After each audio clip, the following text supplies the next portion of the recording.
Es un gusto saludarlos, muy bienvenidos a su programa Diálogo Bíblico.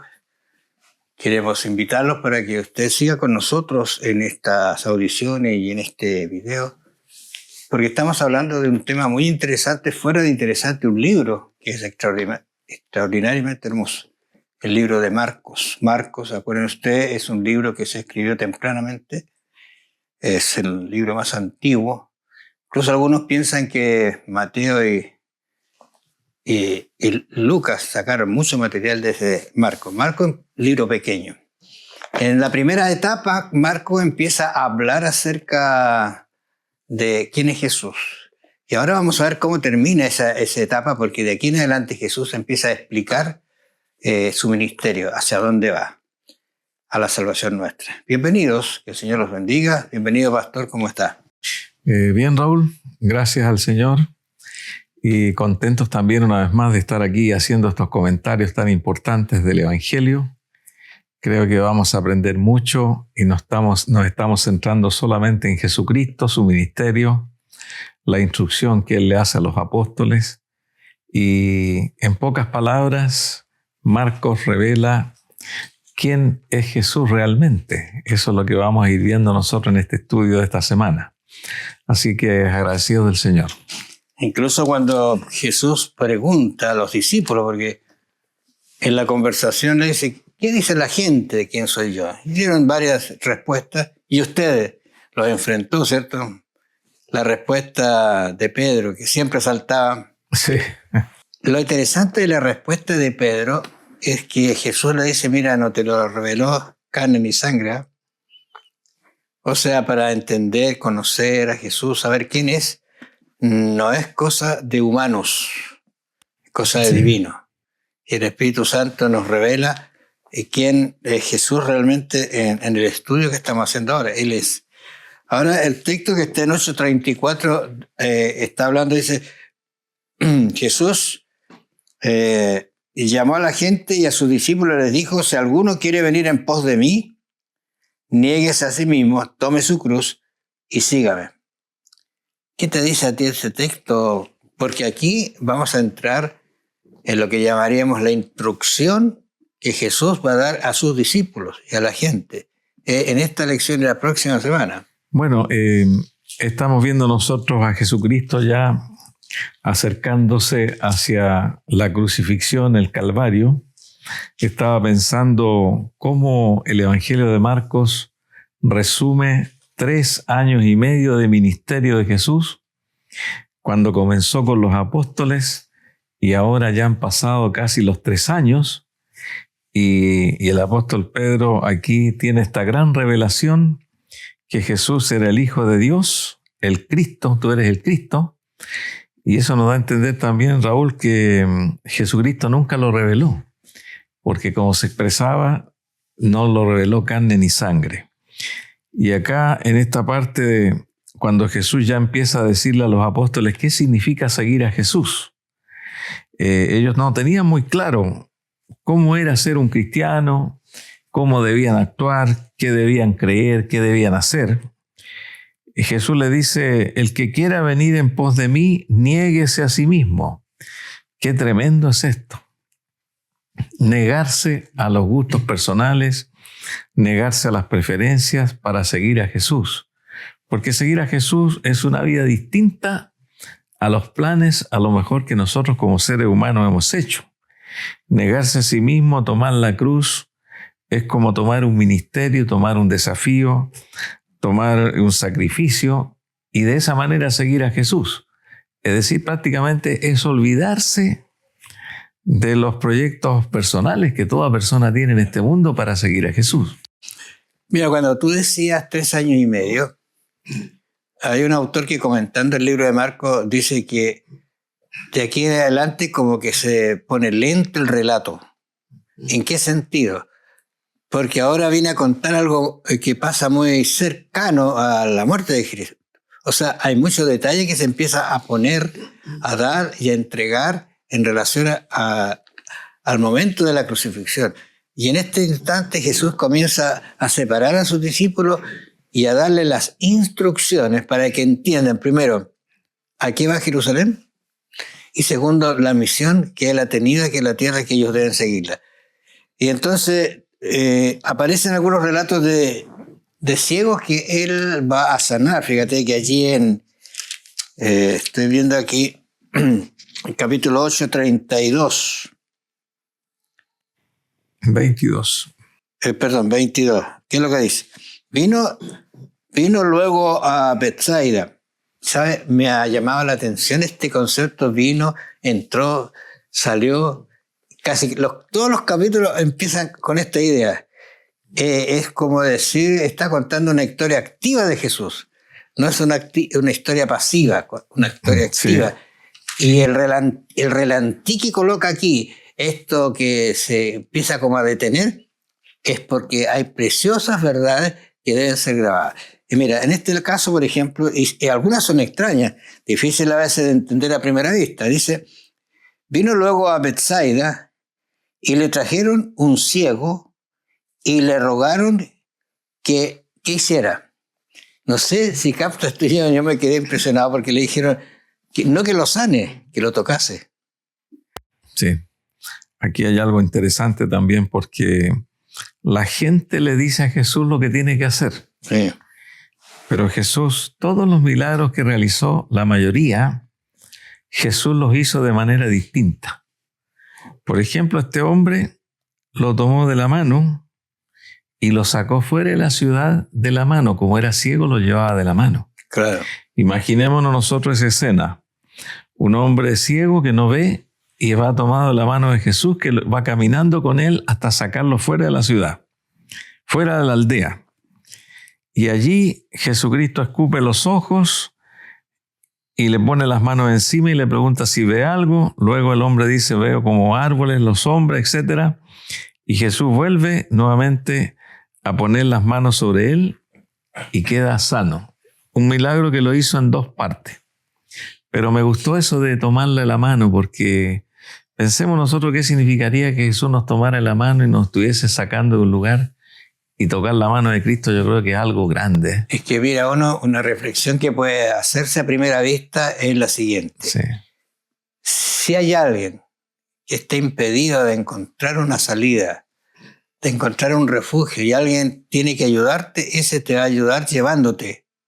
Sí. Yo creo que el ser humano, este mismo ciego y con la incapacidad de ver, no tenía otra opción. Y lo segundo es que aquí es especial este milagro porque le pidieron que lo tocara, ¿no es cierto? Bueno, lo voy a tocar, pero no lo voy a sanar así como ustedes están pensando que lo haga. Acuérdate que Marcos tenía una característica que decía, vino una persona e inmediatamente hizo esto. Fue a tal lugar y enseguida hizo esto. Pero aquí como que se calma, ¿te fijas? Y lo aparta, lo lleva y nos deja una lección maravillosa diciendo, muy bien, si tú quieres realmente sanarte, dejar de ser ciego y conocer estas verdades, tienes que dejar algunas cositas, porque ese va a ser un concepto que después va a colocar Jesús, dejar unas cositas y te voy a sacar de ese medio para que vayas y puedas ver. Y lo hace en 2 etapas. Le moja y después el hombre, ¿por qué no vio al tiro? Interesante eso. Y después recobró la vista. Ahora, eso es importante conversarlo, ¿no es cierto?, tranquilamente.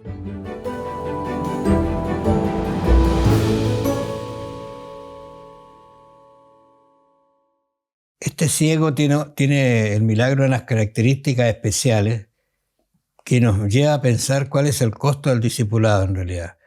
Porque Cristo le dijo a este ciego, mira, no lo hables, no lo digas, porque vas a estropearme mi ministerio, ¿no es cierto?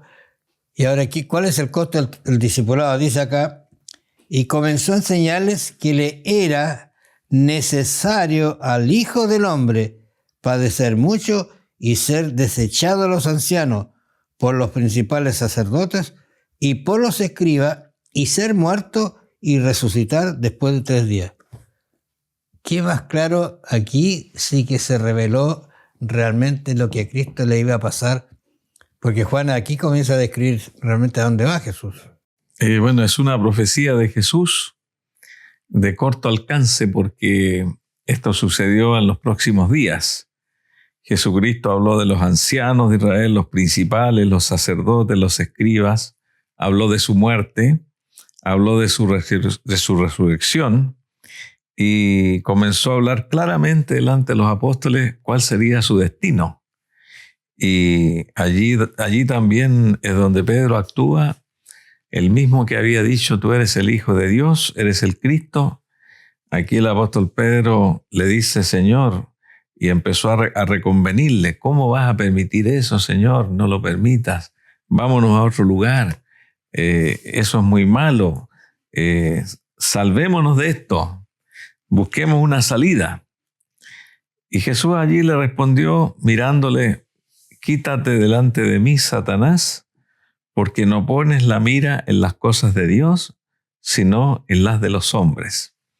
Es decir, Pedro tenía la mirada en salvar la persona de Jesús, no estaba pensando en el plan de salvación, que Jesús tenía que morir, el Mesías debía morir. Pedro estaba pensando en planes terrenales, porque Jesucristo vino a este mundo a morir por cada uno de nosotros, y el apóstol Pedro trató de convencerlo, y allí le habló que allí estaba Satanás actuando a través de Pedro. Incitándolo a que renunciara a su tremendo ministerio y el calvario que venía por delante.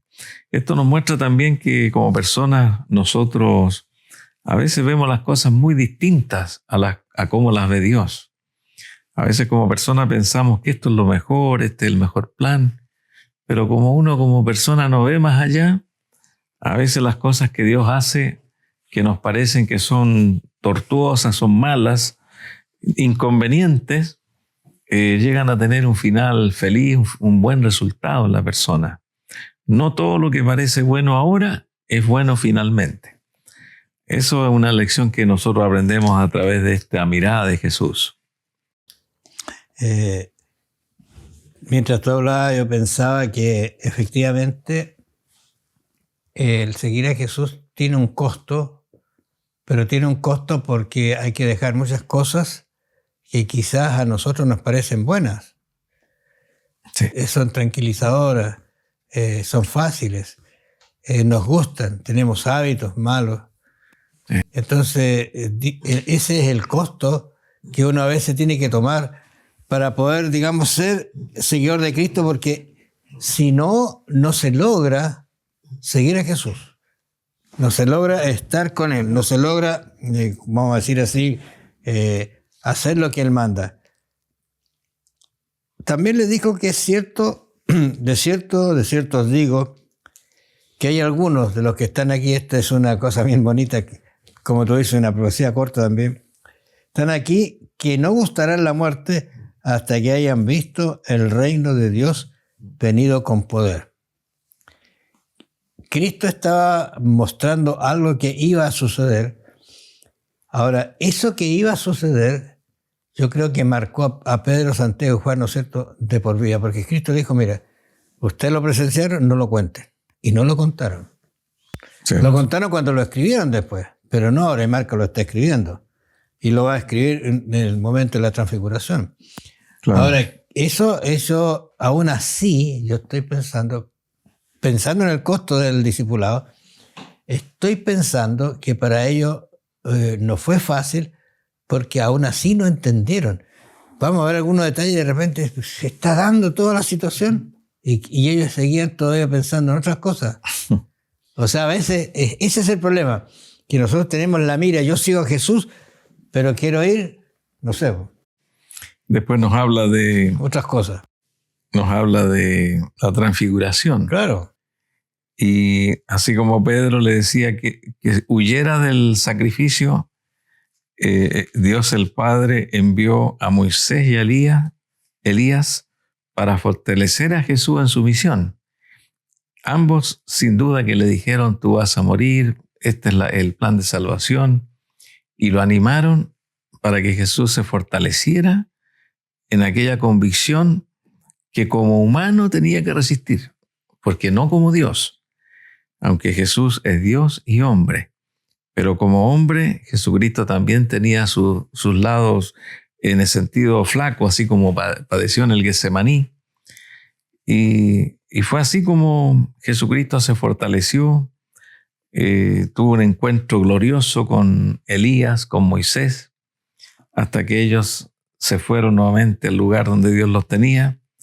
Y ahí Jesús bajó del monte de la transfiguración con los apóstoles a encontrarse con los otros 9 que estaban abajo. En ese relato se ve nuevamente la parte humana. Porque ¿qué dicen ellos? Vieron algún espectáculo, hagamos una enramada. ¿Se fija? Sí. O sea, todavía no están entendiendo, porque, ¿te acuerdas? Yo leí el versículo 19, 9.1, donde decía, mira, de cierto os digo que algunos de vosotros, los que están acá, me van a ver me van a ver con la gloria que yo tengo. Y ellos seguían con la idea, la tierra, sí. Seguían con la idea de acá. Pero seguían con la idea del reino aquí. Pero eso nos da una enseñanza a nosotros. Los apóstoles muchas veces habían hecho enramadas en el ministerio de Cristo. Estaban especialistas cuando ellos quedaban en el campo, en los viajes que hacían, preparaban una enramada para que no les llegara el rocío de la noche y ahí dormían en medio del camino.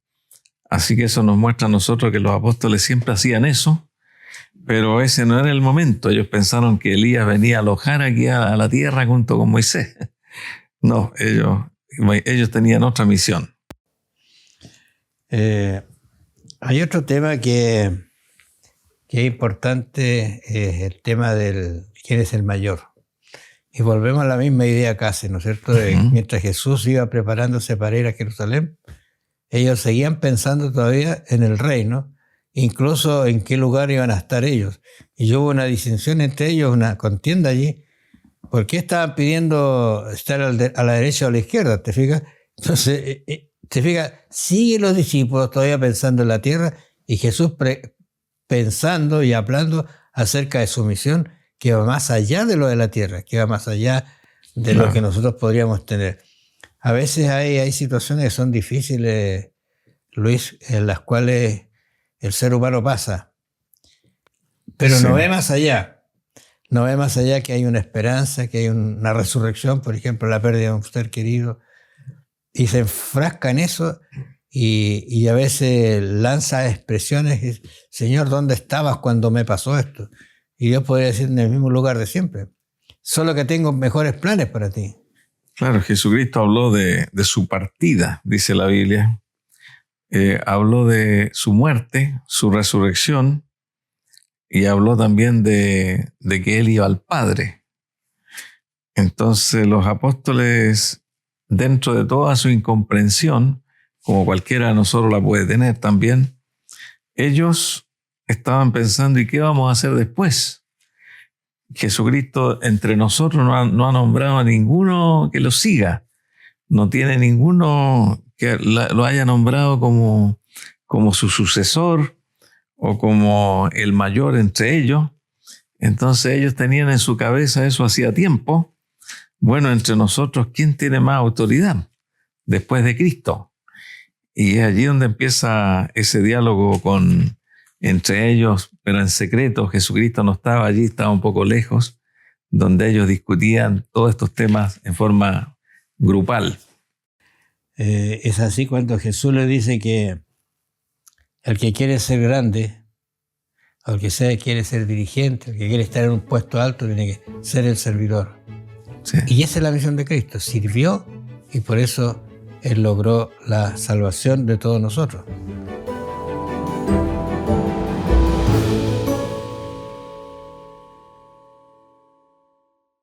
En el discurso de Jesús, cuando habla en relación a quién es el más grande y las ocasiones de caer, a veces es complejo entender la temática, pero Jesús tiene una visión muy, muy particular en relación a lo que es la relación con la que tiene que tomar la persona para ser su seguidor.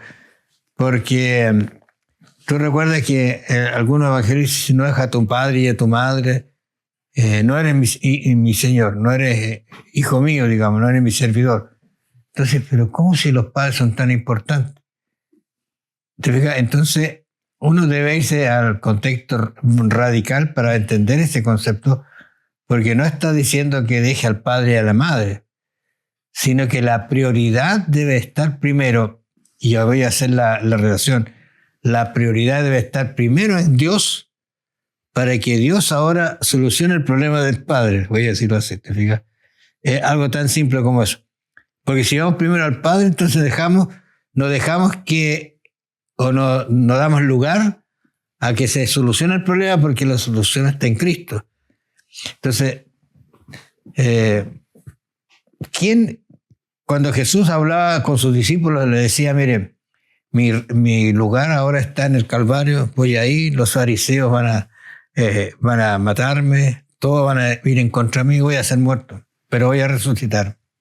Entonces, cuando eso decía, ¿qué decían los discípulos? Qué triste, ¿cómo te podemos ayudar?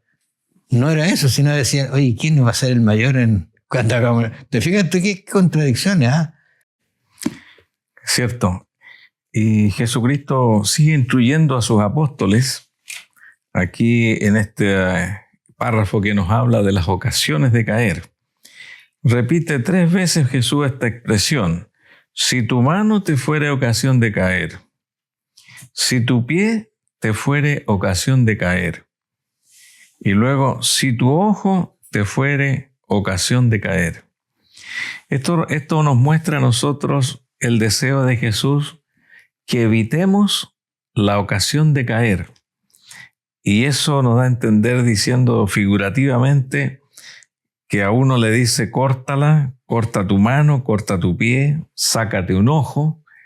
Nos da a entender a nosotros que antes de llegar al momento de la tentación, hay que tratar de cortar el inicio.